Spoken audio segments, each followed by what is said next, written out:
여야는 경주 에이펙을 계기로 이루어진 한미, 한일, 그리고 한중 정상회담 등 외교 성과에 대해서 엇갈린 평가를 내놨습니다. 자세한 내용 국회 취재기자를 연결해서 들어보겠습니다. 정주희 기자.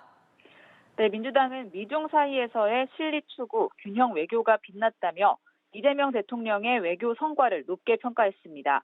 정청래 대표는 미국과 관세 협상, 중국과 관계 복원 등 G1, G2를 상대로 실리 실용 외교의 두 마리 토끼를 다 잡았다며 국격은 높아지고 국익은 최대화됐다고 강조했습니다. 관세 협상 타결과 핵 추진 잠수함 건조 승인을 한미 정상회담의 성과로 꼽았고요.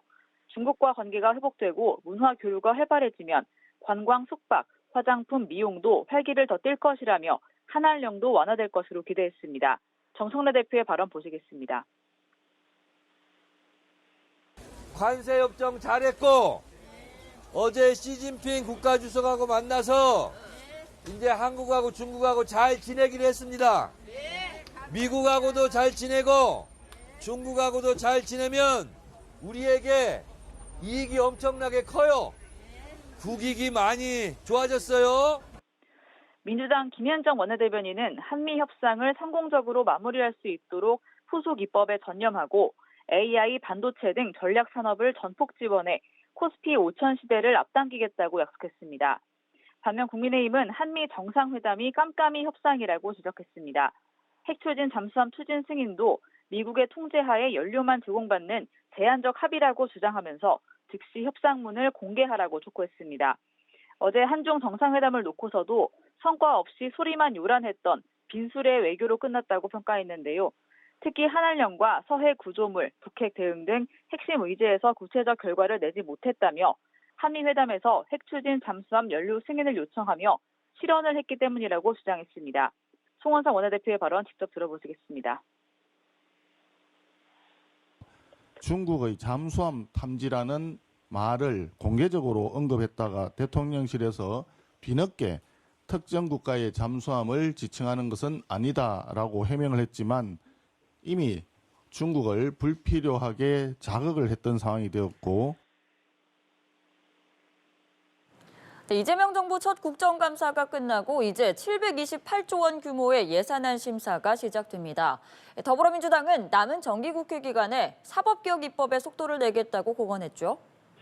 네, 국회 국정감사가 운영위 등 겸임 상임위만 남겨놓고 마무리됐고 이제 이번 주 예산 전국이 시작되는데 내년 6월 지방선거가 예정돼 있어 양보 없는 줄다리기가 예상됩니다.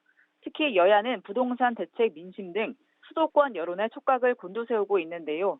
국민의힘은 오늘 오세훈 서울시장 등과 함께 예산정책 협의회를 열고 이재명 정부가 보여준 경제정책은 내로남불식 부동산 규제와 재정 살포 수준에 머물러 있다고 비판했습니다.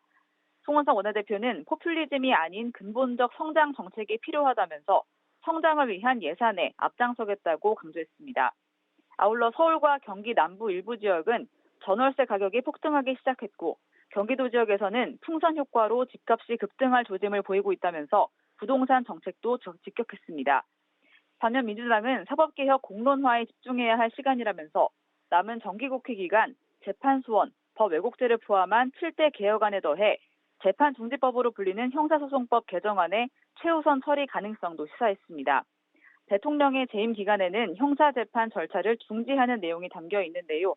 박수현 수석대변인은 민주당은 재판중지법을 국정안전법으로 호칭할 것이라면서 국정안전법 논의가 지도부 차원으로 끌어올려질 수 있고 이달 말 정기국회 내에서 처리될 가능성이 모두 열려 있다고 말했습니다.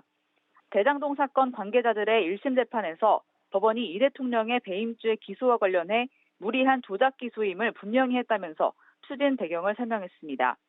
국민의힘은 이 대통령의 재판은 당연히 재개되는 게 맞다고 주장하면서 민주당이 재판중지법 추진의 책임을 국민의힘에 떠넘기는 건 적반하장이라고 비판했습니다. 지금까지 국회에서 전해드렸습니다.